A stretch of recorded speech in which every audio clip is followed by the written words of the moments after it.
นี่เนาะ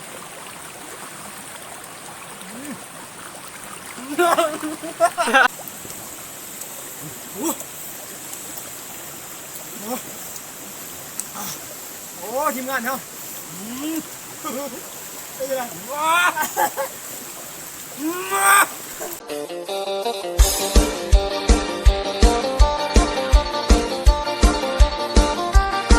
สวัสดี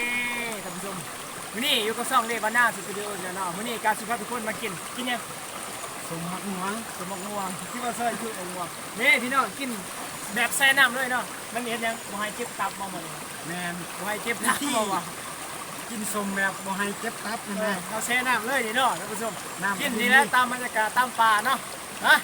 มาชิมกันผู้ชมนี่แจ่วตรงนี้ผมบอกบักม่วงนะชิม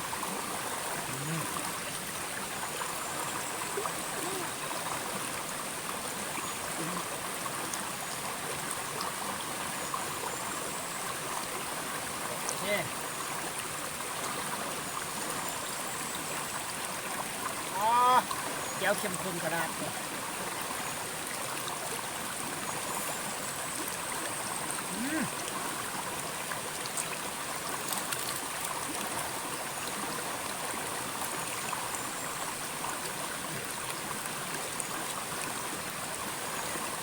สิ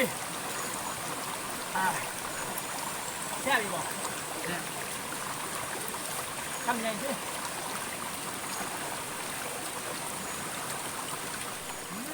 กินแบบเป็นหน่วยเลย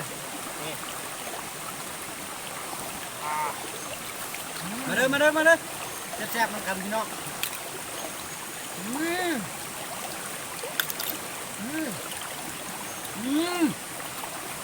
ครับบ่ครับ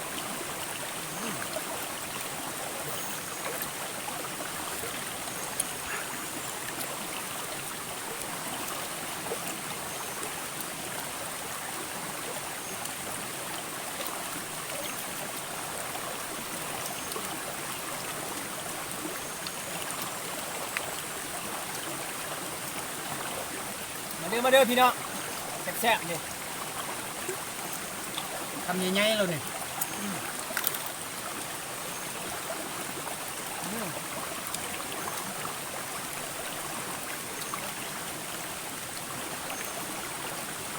โอ้ทุกแซ่บทุกเผ็ดเยอะ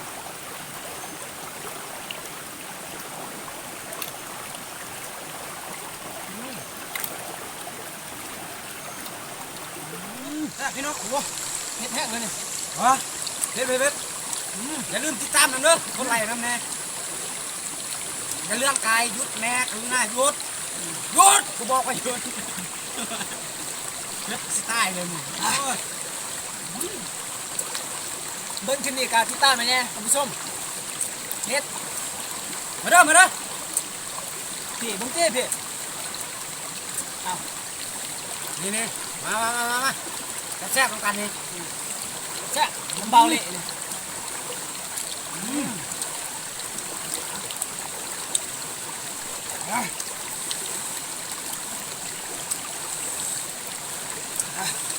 เด็ด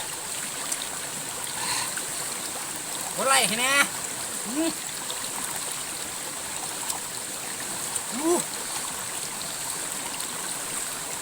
เผ็ดแห้งขนาดเลยมาแซ่บตรงกันนี่น้ำธรรมชาตินี่แหละนี่พวกให้ไงเนาะจังซี่นี่แหละนี่ใช้ได้ธรรมชาติมาเด้อ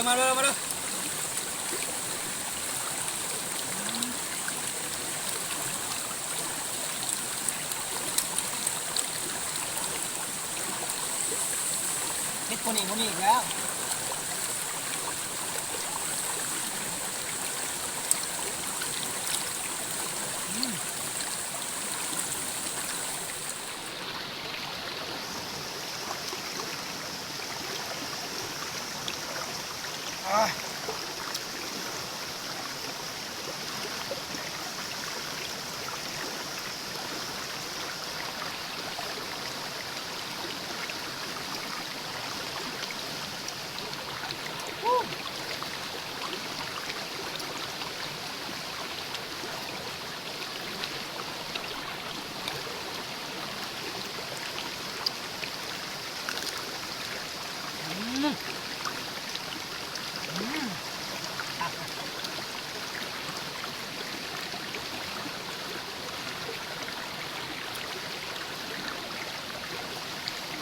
ยำได้แซ่บยำน่ะเผ็ดหน่อยเผ็ดหน่อยจะไล่เผ็ดไล่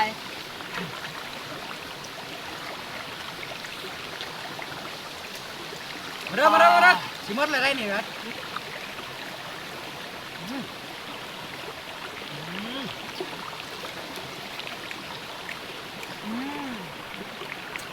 อร่อย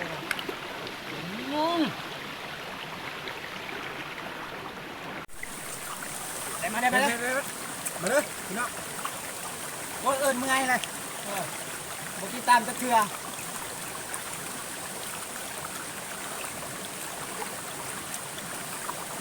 ส่งทางนี่เนาะ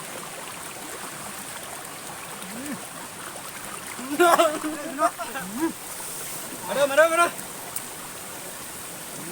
ส่งทางเด้อนี่คนน้ำกันเนี่ย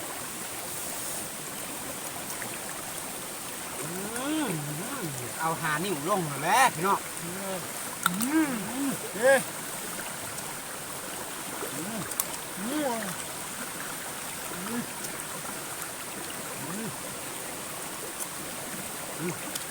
เด้อ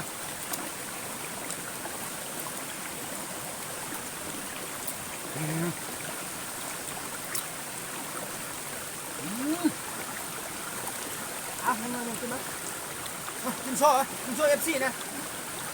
มาเด้อพี่น้องเบิดอะไรนี่เห็นไหมเบิดแล้วทำสุดท้ายเบิดเลยท่านผู้ชมเบิดเลยเนาะ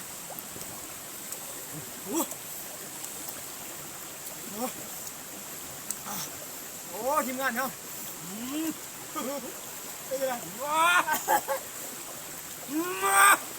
่ก็เบิดเลยเนาะท่านผู้ชมบอกเอากับทีมงานได้กินเฮ็ดเนาะเจ๋เมื่อเนาะแต่มาคลิปนี้ก็อย่าลืมกดกระดิ่งกดซับสไครต์นี่เด้อพี่น้องเพื่อเป็นกำลังใจให้ส่องของเรบาน่าสตูดิโอนะสำหรับคลิปนี้ของเรานะครับเนาะครับสวัสดีพ่อแม่พี่น้องครับสบายดีไปบายไปเมื่อทางไหนเริ่มถวยมันไปไหนด้วย